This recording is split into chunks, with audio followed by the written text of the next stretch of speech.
This episode of Nerds Gone Rogue is brought to you by Killers.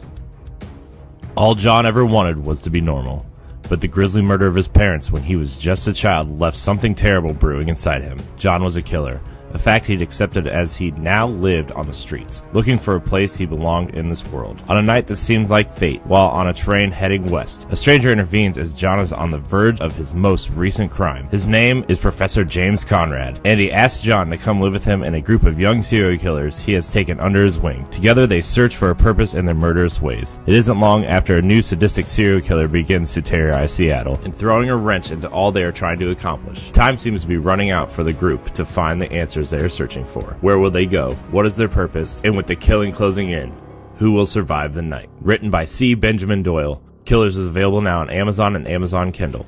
Get your copy today.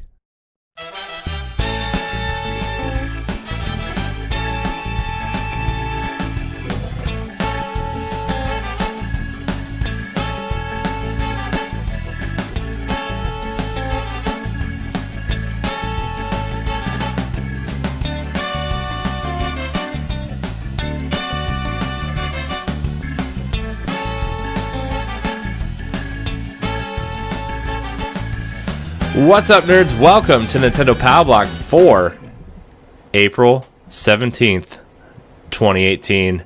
Only 3 days till we get to build our giant cardboard robots. I'm one of your hosts, Corey Derrick, and alongside me, as always, that retro code, Edward Varnell. Totoro! No, it's Nintendo Power Block. Hi, guys! Joining me over here is the wise Wisconsinite, Jesse Douglas. What's up, guys? Yes! I'm back. And I didn't know what to say. I just never know what to say. And sometimes I'm like, should I say something? And then I'm just like, no, Jesse's here. So I'll just introduce Jesse and skim over it this time. What you should do, Corey, is you should watch those movies, and then you'll find out that if you can get your kids to like stuff like that, that's actually good and you can stand, your life will be a lot easier. Fair. That's if you can watch it. You know what? Fair. Fair. Because trust me, I'm lucky. My kids, for the most part, they like stuff that I don't mind. Yeah. Like this generation is a big YouTube generation. Yeah. And the only YouTube stuff that they like is this family called FGTvers or whatever, and they do a lot of gaming and stuff together and just really goofy stuff, and I actually like watching them. They're actually pretty interesting to watch, but there's some really bad ones out there that are just so annoying and just can't stand. So I got lucky in that department. I'm this week, since we kind of recorded a couple episodes of NGR last week because Matt's out of town, and we're recording this on the weekend instead of on Monday. So this week this whole room is going to be gone in like the next couple weeks. So my scenery is going to change, but this week we're going to do a Disney / I'm gonna try to get some gaming / nerdy stuff in there, but I want my kid to when she watches these movies or these plays these games or reads these if she sees something that is kind of what I like, I want her to see there are women in this kind of space that she can look up to. So I'm gonna do Merida from Brave. I'm gonna do a lot of the stronger kind of female protagonists from Disney movies. Mulan is a good one. And what movie did we just watch? Coco. That's not a good example at all. But not Lady in the Tramp. No. Is that female lead? Yeah, I forget. But you know what I mean? I'm going to take some of these stronger kind of female role models and cuz look, every girl is a Disney princess and that's great and everything, but I don't want her to think that she has to wait for something to happen for her, or I want her to know that she can do whatever she wants and kind of aim towards these characters that kind of make something of themselves instead of waiting for things to happen, or you know what I mean? And so like I'm doing that I'm going to do a couple for games, a couple for like X-Men and comic book style stuff, and you know, like Batgirl and stuff like that. And then I'm going to do a lot of Disney stuff because like we're kind of a Disney family. So, yeah, so that's kind of what I'm going to try to do this week, is do some artwork for all that.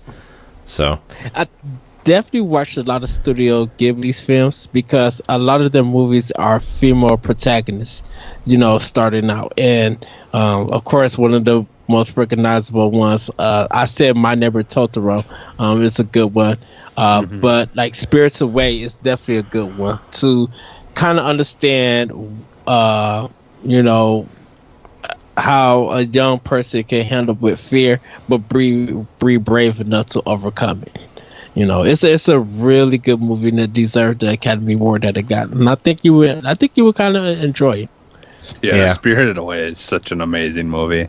Like, yeah, even in that movie, like she's a younger, you know, girl, but like she knows like better than her parents. Even like her parents get caught up into this trap, you know, and she kind of gets annoyed with them and is like, come on guys, you know, like we shouldn't be doing this isn't right. And then they end up, you know, getting kind of screwed, and then, you know, she's left on her own to kind of deal with life and figure things out. And yeah, it's an amazing movie, but yeah, and then you're gonna find though too that as they get older, they might not like anything you like. I mean, that's like my daughter right now. She, instead of watching like Disney movies and princesses, she'd rather watch Power Rangers. Fair. Hey, you know what? If you know if my daughter grows up and that she's into Power Rangers, I think I did okay. So yeah, you know, because like exactly, you know, like exactly. I know you guys are like a little bit older than me, and like Power Rangers was kind of like right in my wheelhouse, and I was obsessed with Power Rangers for a long time. I was watching it when it came out. I was in elementary when it came out. I'm just kind of like Corey. Me and you are probably like around the same age, aren't we? I was born in '83. 86. Oh, okay. So you're a couple years older. Yeah, so I guess like we're all kind of, I don't know. Yeah. I'm so used to talking to old men like Matt and Moose, who are going to be 40 soon. Jerks. And I can say that because they're not listening to this show, because Moose has to be on Nerds Gone Platinum's kind of pedestal. We're still beating them in download, so it's okay. Jerks. I can't believe that I'm beating both of you guys, and you both look older than me. Well, some of us weren't blessed with childlike features, Ed. Some of us are grown men. If I shaved, I'd look way younger than I do. I was still confused yesterday when I seen you. I was just like, what is that great beard on you? I'll share a little embarrassing story. I don't think I shared, but when I was in high school, I had been working at it used to be Country Kitchen, and I was working in the back area, and there's a bunch of these guys that worked in the back, a couple of them that I didn't really care for anyways, but my mom had came in the back area because I was just about to be heading home, you know, from work, and she was going to pick me up and give me a ride. And she came into the back and she had asked me, you know, if I was done soon. And they're like, is that your girlfriend? I'm like, no, that's my mom. Wow. Yeah, because like I said, if I shave, I look way younger than I am. And like I get that from my mom. Like my mom, like seriously, like holds her age really well. She, you know, like you can't. She's always looked really young. Like her whole family. Like she's got two sisters, and they're all like both of them. You know, have always looked younger than they are. So I've got that from my mom's side of the family. Nice. Yeah, my parents kind of, they both look way younger than they are too. Especially my mom. My mom's like 60. How old is my mom? Shoot. 60. She'll be 65 in June, and I don't know. She doesn't really look that old. My dad doesn't really look like he's going to be 67 this year too. So I don't know, man. Just like how you tower over your parents. Yeah. Like, how the heck is he taller than his parents? Yeah. Oh, that picture I posted on Instagram. Yeah. Yeah. My parents are small people. I don't know what happened. My dad's 5'9", and my mom's 5'3", and I'm 6'4" and a half, 6'5". So I don't know. Whatever. Yeah. My son's gonna probably be big taller than I was too. I think they're saying that he's gonna probably be like roughly around as tall as you are, Corey, when he gets older. They're that's only a prediction, but Yeah. because he's already he's only in first grade and he looks like he should be in like second or third at least. Yeah. So I don't know, but yeah, I'm gonna try to do some gaming related drawings like Zelda. I want to do one of Breath of the Wild Zelda because that's kind of like the least princessy Zelda. Yeah. Yeah. I want to do like Aloy and Lara Croft, and then on like the Disney side, I want to do Merida and Mulan and just a couple other. My brain's not working on Disney time right now. I gotta look at my infinities. Sorry. I don't know, but like I'll do maybe some other ones, and then comic book stuff like Storm and some X-Men, and I think it'd be cool. I think it'd be fun. Spider-Gwen I think would be a cool one. So yeah, a lot more fun than I did for my son. It was fun, but we basically just bought a whole bunch of paints, and I at the time, for whatever reason, we decided to go with the sock monkey theme. Oh, I like sock monkeys. Yeah, so we had we've got a million sock monkeys, all stored away somewhere of all different kinds. But what I did is me and my sister painted big palm trees on the wall, and then painted sock monkeys hanging from the trees and stuff like that.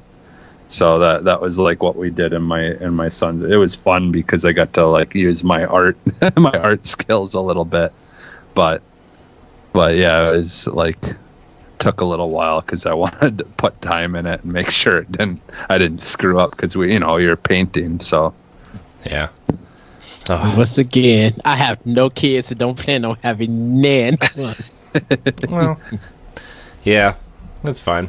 I mean, I'm scared and excited. I want to see I'm more interested to see how she grows into what she's going to be into, as opposed to because if she sees something on TV, the thing is, this is where bad license games come in, right? Because this is how I remember getting into video games, where I was obsessed with Ninja Turtles. Well, they made plenty of Ninja Turtles games for NES. So if she's watching, I don't know, what's a kid show? Something dumb kids show. Team Umizoomi. Yeah, if they're that.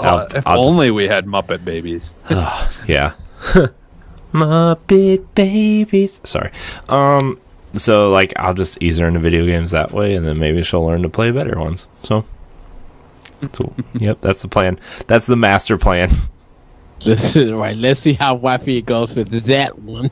Yeah, it's gonna start off with tablet games. Nope. No, we already decided. We've already decided she's not allowed to play on phones or tablets, until she's old enough to realize that that's not the only form of she's gonna play games. She's gonna use buttons like a real person. Yeah, because then you have the I don't think we really dealt with it at all. Maybe once or twice I had to remind my daughter or whatever that the TV isn't a touch screen. Yeah.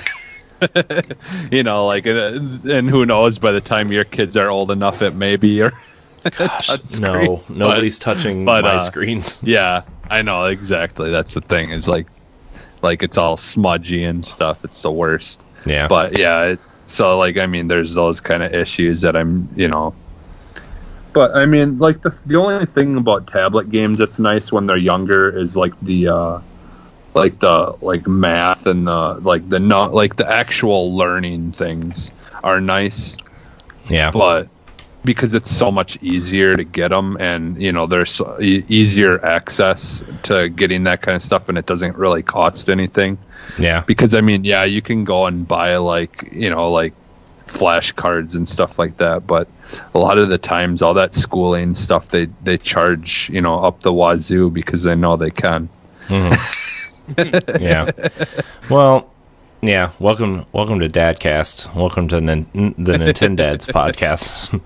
No, just That's kidding. you two. This is not the Nintendads podcast. You are in the wrong place for that. That's the third wheel. Yeah.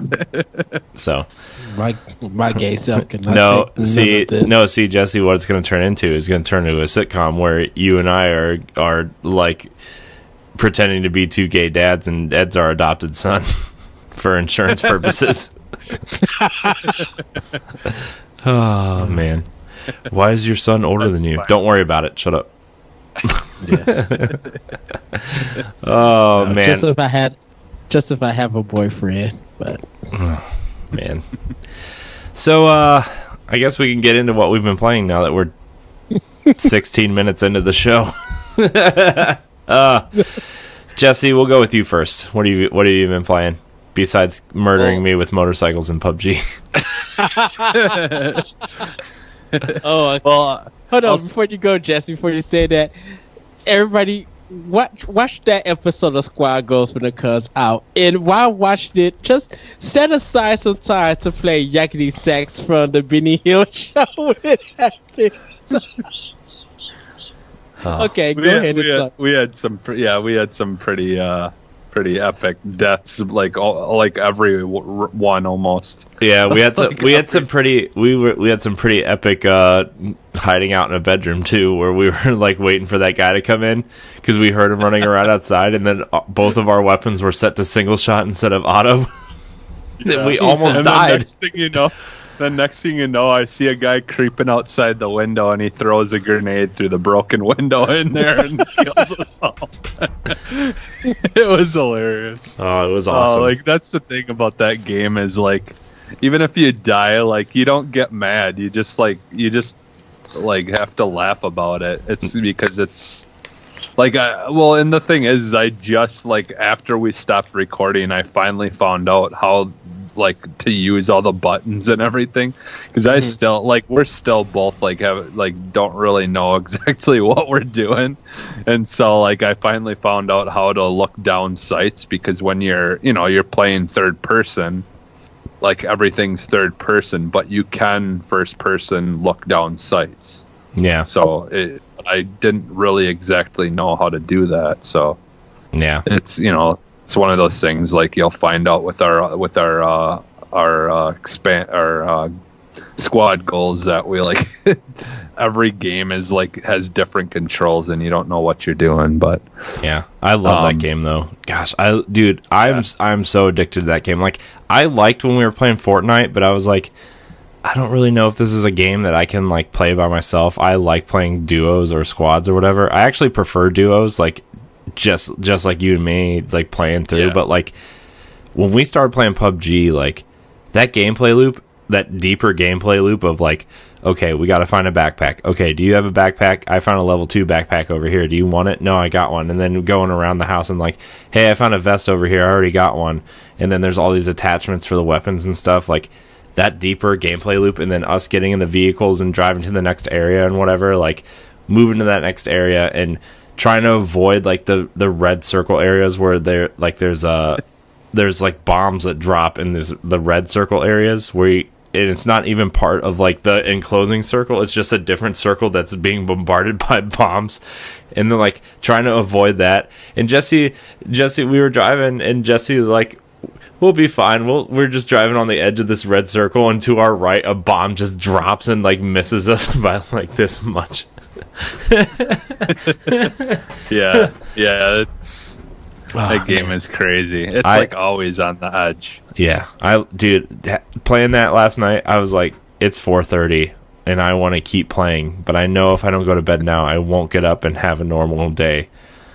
It was so much fun last night, man. Yeah, that was a lot of fun. Well, what else have you been playing? Well, we played some Halo 3 as well. finished that. But for like, I played Far Cry a little bit the other day, because that game I just loved. Like, I don't like, a lot of people are having like a lot of negative things to say about it, and yeah, it does have its issues.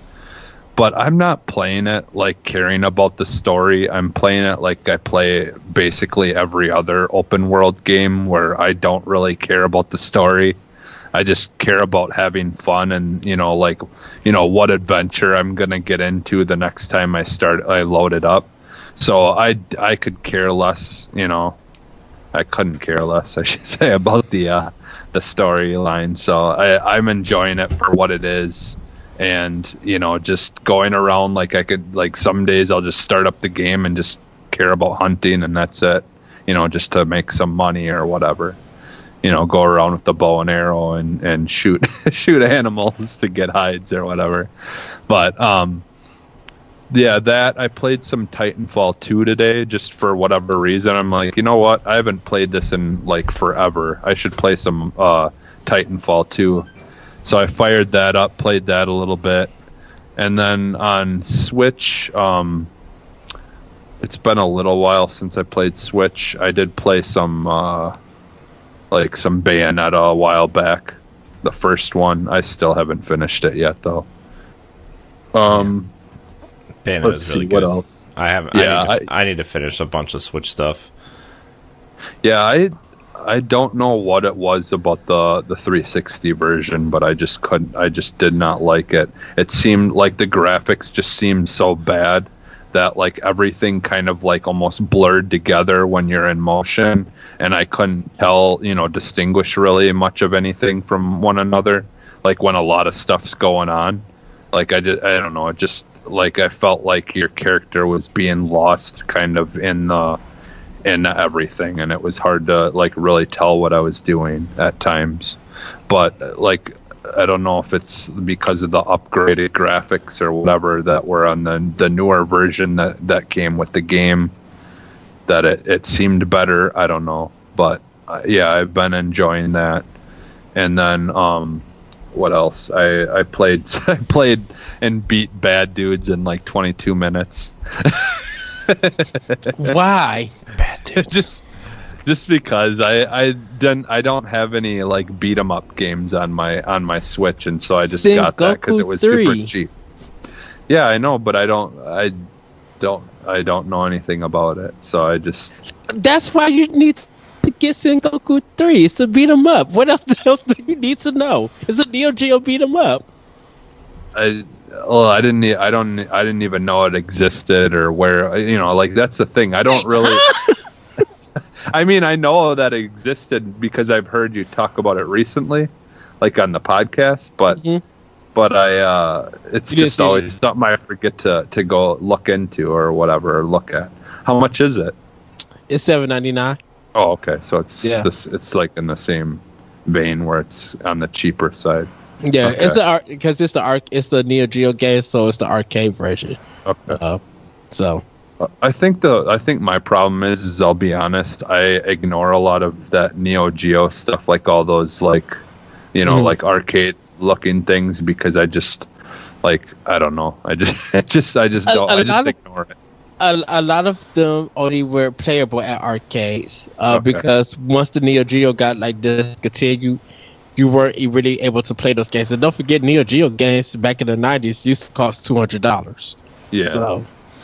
I just wish we would get some like more games like the old school, arcade games that we grew up playing, like like the Simpsons arcade game, and like the X-Men games. Well, Konami all that kind of stuff. Konami lost all that license, so whoever holds the license for that game, they would have to remake the whole game all over. Yeah. That's why Ubisoft did like Turtles in Time. That remake, because they would have to pay Konami to get that whole all that coding and stuff. Okay. So. And then the last thing that I played on Switch that I've been playing quite a bit lately actually is I've been going back to Mario Rabbids Kingdom Battle. Yes. And I've been playing that too.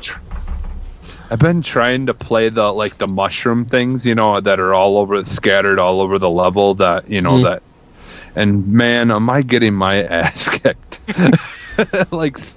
Dude, those are all those things are like 10 times harder than the game ever gets.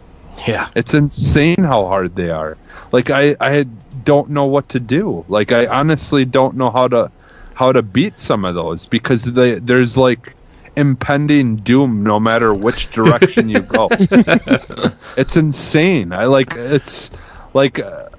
put the one that I was playing, trying recently, I'd put it up there with Cuphead and stuff. It's as hard as that or harder. I seriously don't know what to do. Just get my butt handed to right away, no matter where I move to. It's this one where there's this big dude inside of a big robot thing with a hammer and a square area, and then there's pipes going up on each side, and then all around there's all the characters that would have normally been bosses in the original game.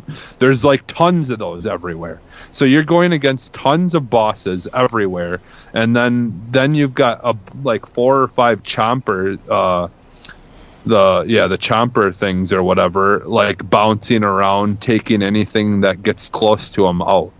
So it's somehow you've got to draw them in, all the characters into those chompers without actually getting yourself killed by the chompers.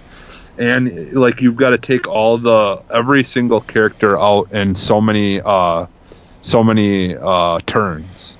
And it's how am I supposed to do this? I can't even take out the main one that you start out by in the middle square area, let alone all the rest of them. It's insane how hard those are. So it's kind of like a hard puzzle. Yeah, you gotta figure it out. Well, and it's not even a puzzle. It's just I mean, the fight feels like a puzzle. Yeah. You gotta figure out what goes with what. Of, yeah, it's crazy. But every single one of these things you're going against has over 1,000 hit point bar. It's they've all got massive boss size life bars. Wow. It's crazy. I don't know what to do. I don't know how to beat it. Seriously, I'm probably just not even gonna try anymore on that one, at least. But fair. So yeah, that's what I've been playing lately. Nice. Ed, what have you been playing? So I'm just gonna go down the list. I'm not gonna really get into details and stuff. So for Switch, Sengoku 3, Breath of the Wild, Blossom Tale. For PS4, Ratchet and Clank, Hellblade, Rise of the Tomb Raider, that I played, and then for Xbox One, picked up Hellblade. Also picked up some other games for the system, but I've been playing Battle Knight Chasers or Battle Chasers Nightwing or something like that. Oh, okay. It's an RPG from THQ that's coming to Switch, so I've been working on that. And I'm trying to grind in that game before I move on, because I've been getting my tail kicked in the mug. Okay. So I'm trying to grind in there. It's a fun game. I don't know how long it is, how long it's going to be, but I think you unlock most of everybody's powers and stuff at level 23. So right now I'm at level 8 for my characters. So I just got to continue fighting, and I'm trying to get their stuff, the characters that I got unlocked for that. Been playing Gears of War 4. Been playing Gears of War 2. Tried Crackdown, and it's a fun game, but the narrator needs to shut up.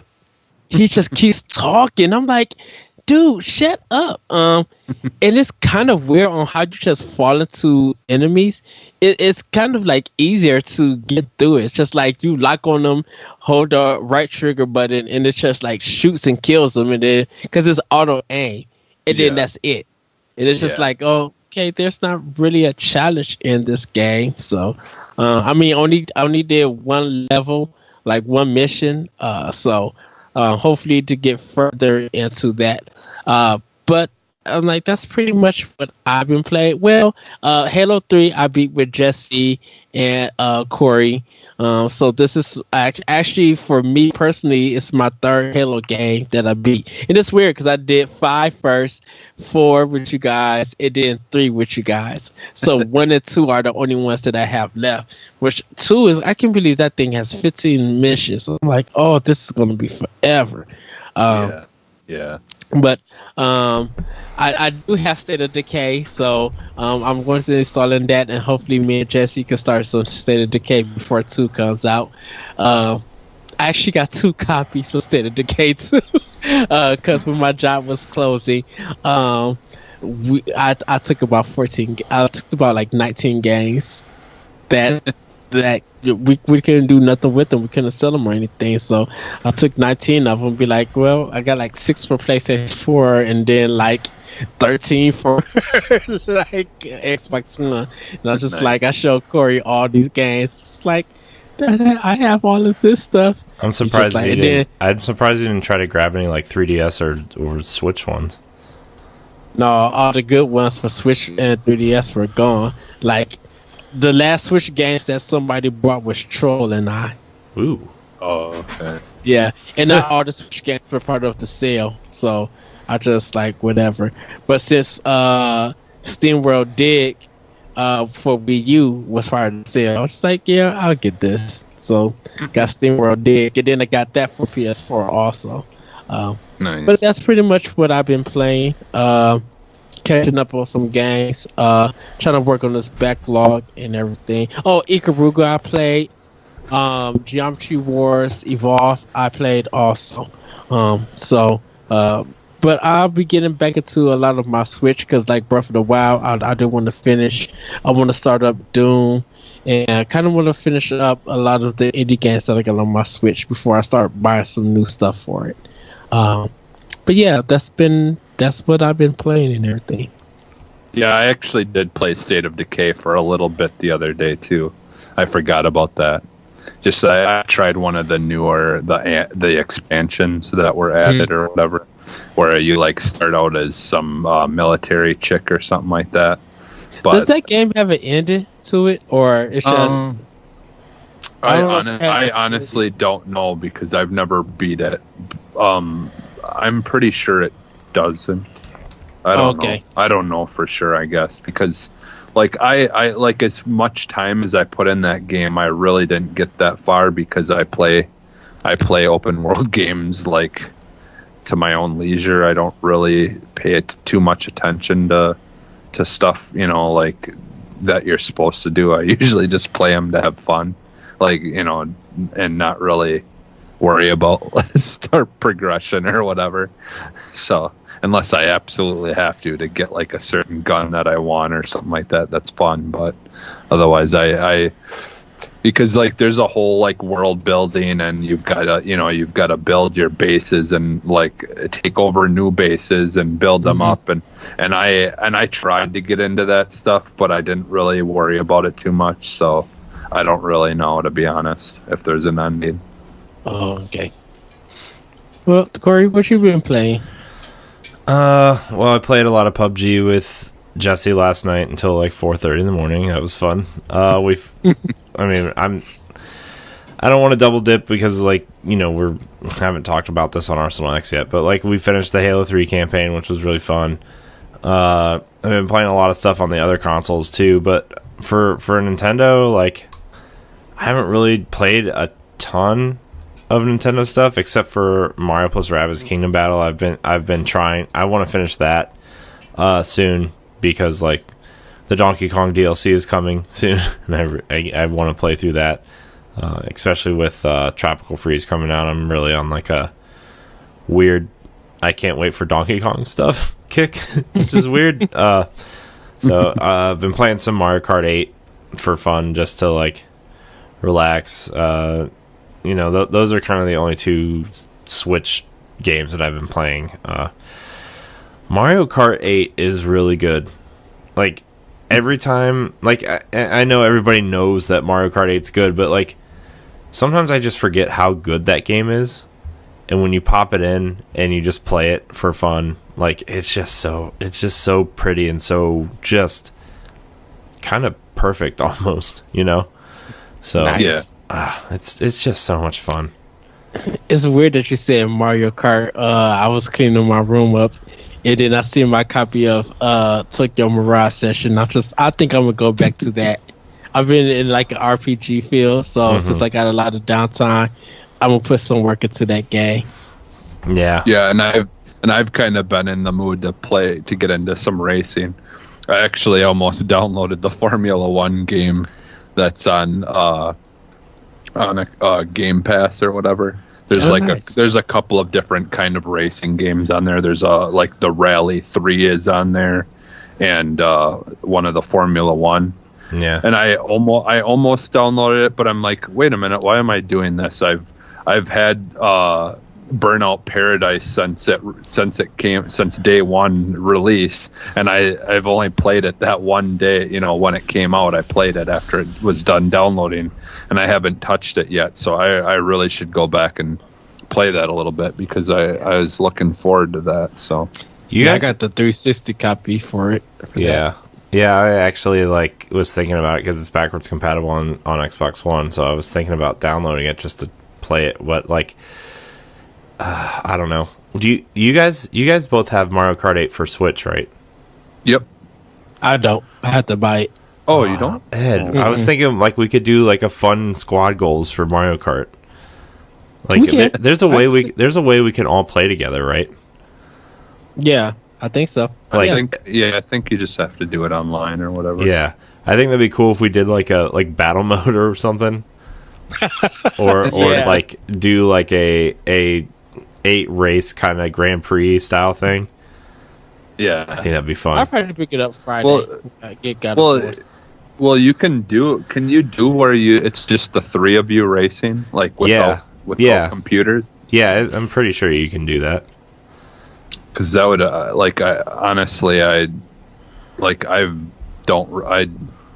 love that game, but I haven't really played Mario Kart games a whole lot. I mean, other than I guess when's the last time that I played one a lot? Maybe Double Dash. Yeah, with GameCube's probably the last time that I played it quite a bit. I love Double Dash because we had did we have one? Yeah, Mario Kart Wii. Mario Kart. Yeah. Okay. The worst Mario Kart game. Although Mario Kart 7 came out to 3DS.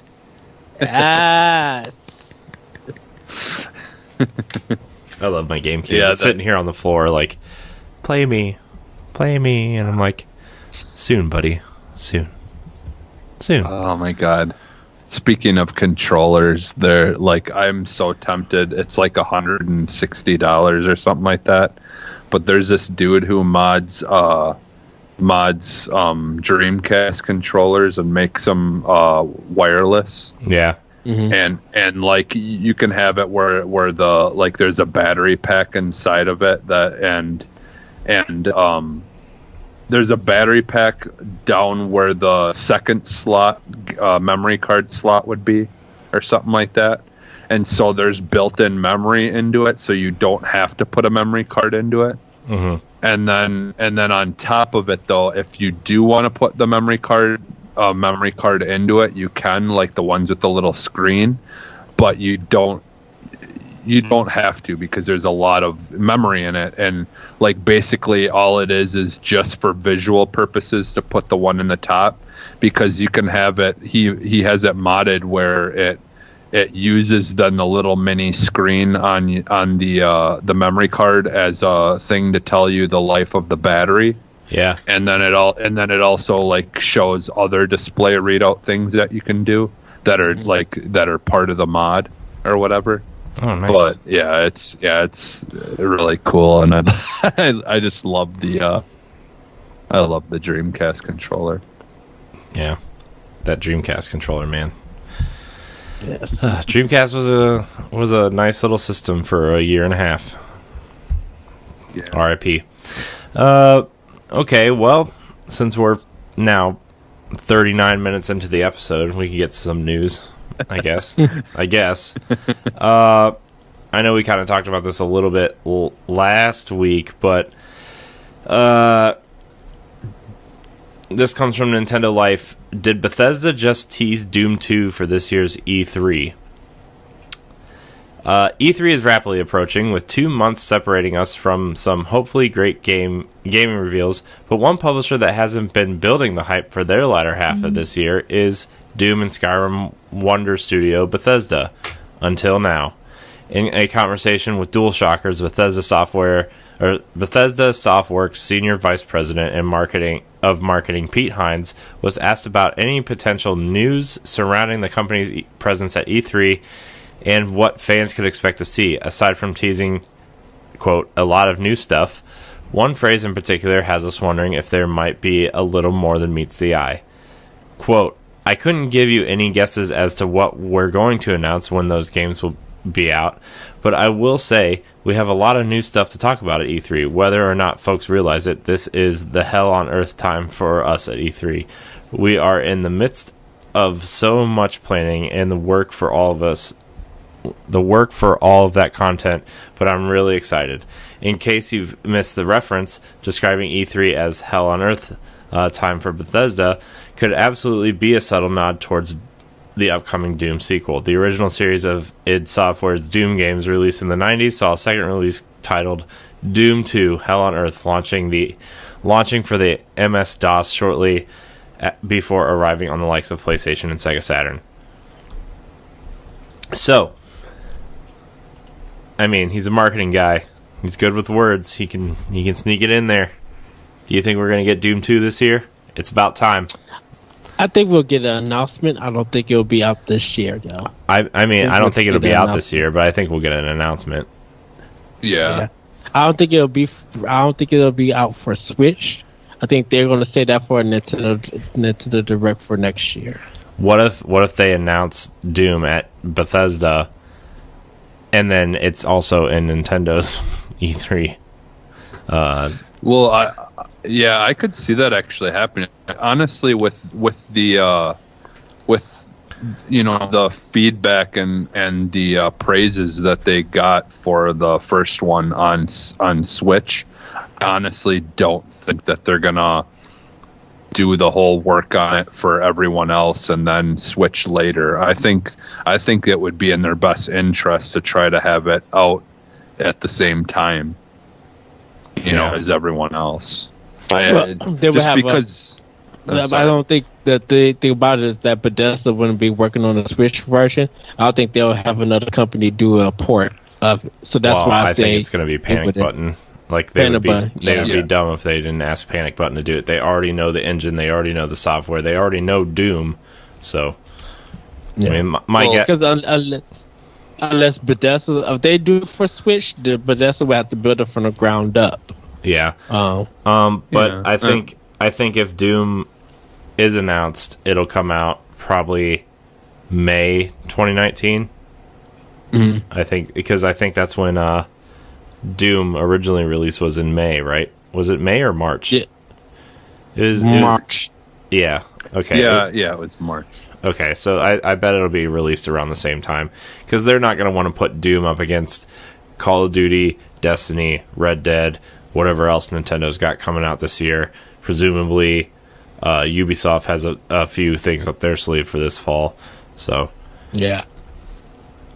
Yeah, but I could see them though working side by side with with Panic Button or whatever to to try to get it, because I just feel like that, like if there's any company that would try to appease the fans and and show appreciation for how well it did on the first one did on Switch, I think it would be them to try to make sure that everything gets done all at the same time.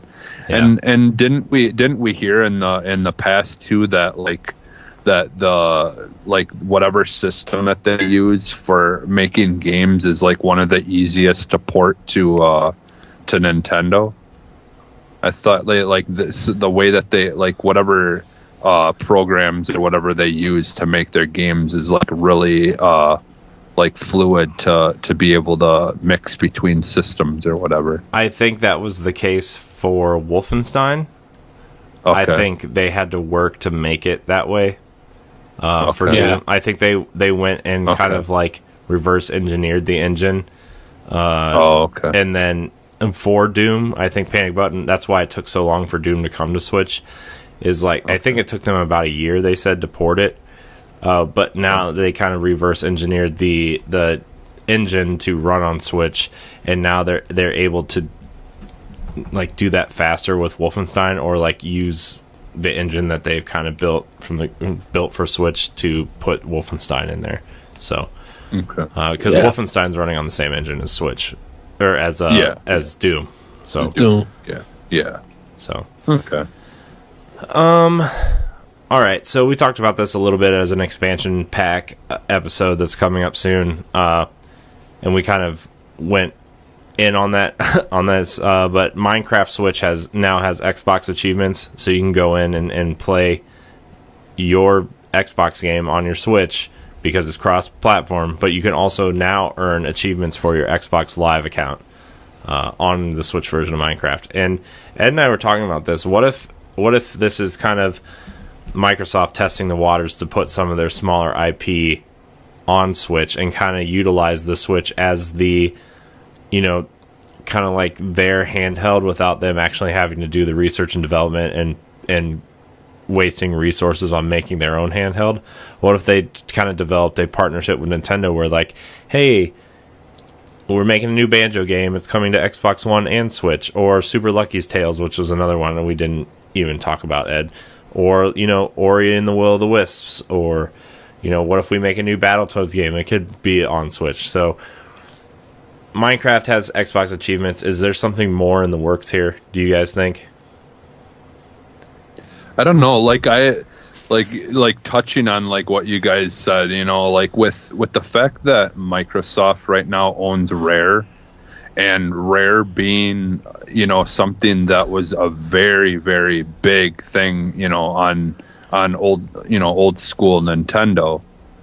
Like I honestly could see them like making like a new Banjo and Kazooie or something like that, and actually having it go on Nintendo, because let's be honest, like it would be in Rare's best interest to be on those systems that they kind of were used to be known for. Like they had a massive following on Nintendo, and like them, I'm glad they're on Microsoft now, and like I'm glad that we got like Sea of Thieves and stuff like that. Mm-hmm. But I for nostalgia purposes, they could like make a lot of money putting like Rare games and stuff on Nintendo again. Yeah. Like as well. Yeah. I mean, you think like Oh, sorry, go ahead. No, that's fine. I didn't really have much more to say to I was just going to say, you think of all the IP that, made Rare, is so intrinsically tied to Nintendo, like, and I know Microsoft doesn't own Donkey Kong, but you look at Donkey Kong Country, you look at Perfect Dark, you like I was talking to Ed, what if they made a kind of either like what if they wanted to make a new Perfect Dark first person shooter that kind of resembled the old N64 style games that Nintendo fans would appreciate? What if they made a cross-platform version of Perfect Dark for Switch that would play nice with the Xbox One version? You still have to sign into your Xbox Live account. You can still earn achievements on Switch for your Xbox Live account, but it would provide a game for Nintendo that Nintendo fans would appreciate, and it would play nice with the Xbox One version. Yeah. And it would give Nintendo like, because they have Splatoon, like that's kind of their first person kind of kids first person shooter type thing. Well, not like so much first person, but more. Yeah. It's kids shooter, first, but it would give them. Yeah, like if they were to have that like that old school style, Perfect Dark. like that could be like the mid-range, like a game that kids and adults could both, enjoy type thing. Yeah. For a first-person shooter. Like that's like, because now Nintendo has Doom and stuff like that adults can play for multiplayer, first-person shooter and stuff like that. But that would kind of be a nice touch to add to the FPS games for Switch, is having something that's kind of like both kids and adults can enjoy. So Yeah. I mean, I would love to see some, even if it's not new IP, I would like to see like the HD versions of Banjo-Kazooie and Banjo-Tooie make the eShop, or like Conquer Live and Reloaded almost could make it over there, or Cameo, or some of these early Xbox Rare style games, 360 games. So yeah, that was just kind of a cool announcement that like Minecraft Switch has Xbox achievements, and they go to your Xbox gamer tag and whatever. And I don't know, it'd just be interesting to see them do something more with it. Yeah, I definitely would be all for basically like a buddy system, Right. like because Xbox knows that they don't want to touch the handheld, because it's just not in their best interest. And honestly, Sony has been doing it for a little while, and Nintendo's been doing it since it was even a thing. So like for Microsoft to like push their fans to Nintendo, and at the same time Nintendo pick up some of their games that and have them on their system, it's like they can kind of like work together but still be competitive in their own ways. Yeah. And it wouldn't ever be like Halo or Gears or Sea of Thieves or State of Decay. It wouldn't be like their big franchises, but it could work as like, okay, well, we're going to put a new Banjo game on Xbox One, but we know Nintendo fans appreciate Banjo, so we're going to publish it on Switch as well. You still have to log into your Xbox Live account, and maybe for releasing it on Nintendo, we'll see a bigger profit and see more gains come back from the Nintendo fan base, more than like the Xbox fan base. So yeah, cool. The next story, this comes from Game Informer. Shovel Knight has officially hit 2 million copies sold. Yay! Nice. Let me read this story here, if it loads. Computers, they don't work well. Okay, so Yacht Club Games has announced that Shovel Knight, the Blue Knight who everyone digs, haha, good one, nice Game Informer, has sold 2 million copies. The announcement came from the studio today, that recounting the long journey Shovel Knight took to get to this point. The game hit 1 million units after 18 months, but took another 26 months from that point to hit 2 million. In that time, the game has had 2 DLC expansions, with a third one on the way, a new card game, multiple Shovel Knight guest appearances, and more. Yacht Club also broke down the platforms where the 2 million number comes in. Let's see. So the 3DS version is second place with 23.9% of the purchases. Switch is in third place with 17.6% of the sales, and coming in fourth place is the Wii U version at 14.3% of the sales. The Windows platform is in first place by 0.5%. So yeah, Nintendo dominating, definitely well over 50% of the sales of Shovel Knight. So so it didn't even sell that one on PS4 and PS4. Xbox? PS4 is 9% sold on PS4. Xbox One doesn't even have a number. Like this last kind of chunk, probably like 15%, is divided up by Xbox One, Sony Computer Entertainment cross-buy, which would be PS4, PS3, Vita. Okay. And then less than 1% is Mac, and then other platforms. So Yeah. Wow. But Switch is definitely, let's see here, if I can do math real quick in my head. 40, 54, 55, 56% of Shovel Knight sales has been on a Nintendo platform. So, nice. Ed's taking a nap. He's done. He's done today. At the stretch. No, just at the stretch. Yeah. But congratulations, Yacht Club, for selling 2 million units. I, for one, will be first in line when King of Cards comes out, because I love me some Shovel Knight, and King of Cards was a blast to play at PAX. So, yay!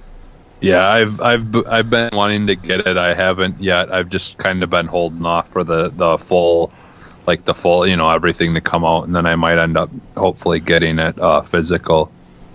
Yeah. Because it's something I'm pretty sure I'll like. Like, I've watched enough gameplay and stuff like that, and it's kind of like, for me, those the retro looking games are kind of hit and miss with me. Mm-hmm. But that one definitely has enough meat to it that I think I'd really enjoy it a lot. So yeah, that's one of the few indie games I think I would have the physical edition of. Like, I found the Axiom Verge. Well, I didn't find it. I bought it on Amazon. The Axiom Verge physical copy for Switch. I bought that. When Shantae comes out, I will be buying that. Shovel Knight, I'll be buying that.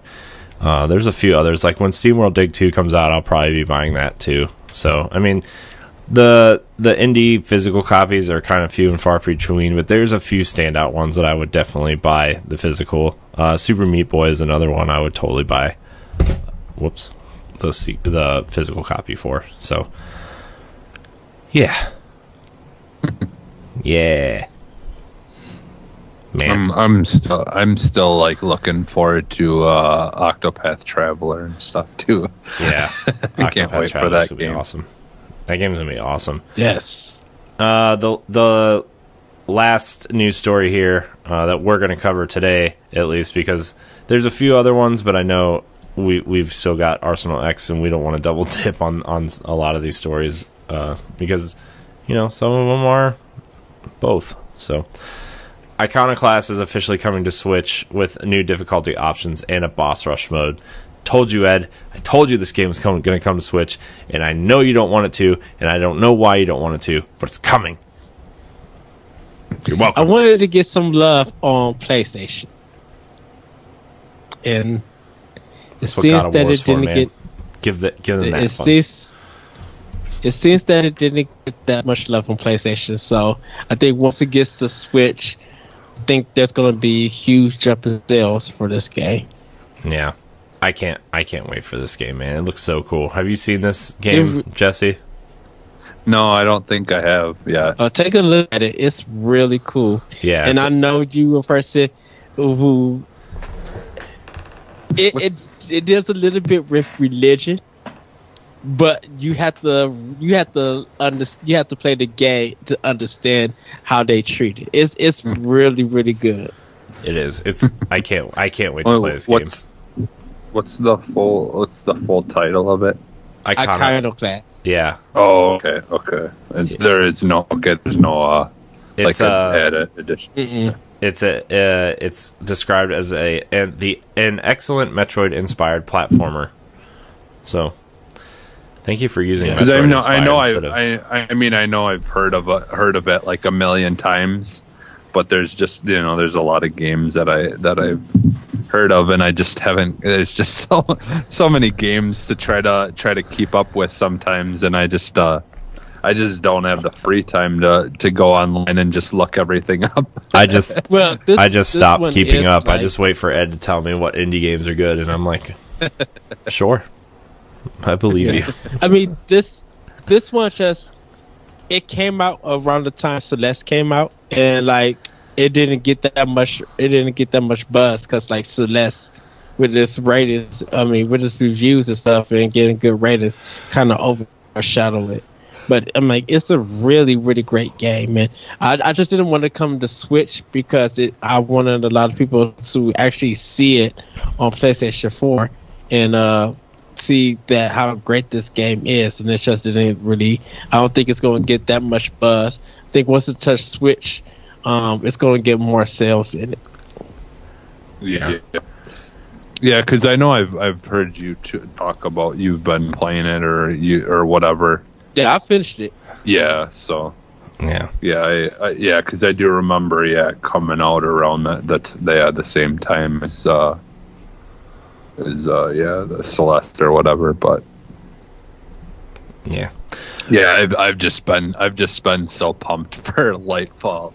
Like that's all I like when I like anytime I see any of those type of games, like Meat Boy or any of that kind of stuff. It's just like I just can't wait for Lightfall. That game looks so amazing. I'm going to try to get the Lightfall guys on here because like when I was talking to him playing the game at PAX, he was just so like some people are, when you make games, they're just kind of like there to go through the motions, not like the AAA ones. You can tell which ones are there who are kind of like, yeah, I'm here to promote the game, blah blah blah. This is the marketing cycle of the game. But you see someone that's super passionate and like almost kind of nervous about showing his game. Mm-hmm. It's like super awesome to see someone that passionate about their game. To like, I want to get them on here. I wonder if the dude that I watched the there's like a really really good video gameplay video of the game out that I've watched like I don't know, at least probably like 10 times because I just can't get enough of it. But he, like the creator, I believe it is, or something, one of the creators is like going through while one of the guys is playing or something and just kind of breaking everything down like I could give you the link or whatever, and maybe we could share it or something if people want to see it. But it's a really good breakdown of like the game and just like breaking down all the mechanics and different things in it. It's really good. But I think that's why I got into the game so much, is because like when you have videos like that about a game where it's like breaking things down and you can, hear how passionate about the game that the guy is. It really helps, you take it all in. I guess you could say so. Yeah. But yeah. Well, we did it, guys. Nintendo Power Block episode something for April 17th. Yeah, we did it. Yes, we did it. Almost Labo time. And man, 1 week till South Park on Switch. Woohoo! So excited. Oh yeah, that's right. I can't wait. I cannot wait. Ed, don't roll your eyes. I can't wait for South Park. Who knows? I'll probably be walking out of Target with it. Be like, Ed doesn't. Honestly, Ed doesn't South Park. I thought Fractured Butthole was already on it. That's how like out of the loop I am with that. Oh man, I can't wait. I thought it. Yeah, I think that's a game that I definitely do want to pick up, and like just for whatever reason, that type of game just seems like it's made for Switch. It is. It kind of like the new battle system, and I know we're wrapping up here, but like the new battle system kind of reminds me a little bit of like if Mario plus Rabbids Kingdom Battle had like a 4x7 square grid instead of like a 20x20 one. So yeah, it's cool. I kind of like the new battle mechanic. I was just like, I don't know if I can play this on Xbox One right now, and I'm sure it'll come to Switch eventually because like Doom was coming out and Wolfenstein had been announced. I'm like, dude, if those games are coming to Switch, South Park has to come to Switch at some point. I'm like, I'll wait. So, but anyways, this has been Nintendo Power Block. Thank you guys so much for watching. You can find Nintendo Power Block on Tuesdays and Fridays here on youtube.com/NGR Radio or on your podcast service of choice. Join our Facebook group at facebook.com/groups/Nintendo Power Block. Labo's coming up. We just updated our wallpaper to celebrate Labo and cardboard building. So check it out. Follow us on Twitter at NGR Power Block. Follow us on Instagram at Nintendo Power Block. Download our family of shows here on the network, including Arsenal X, Nerds Gone Platinum, World 1 podcast, and of course, Nerds Gone Rogue. Jesse, where can we find you? You can find me on Twitter at @sub_humanist. Ed, where can we find you?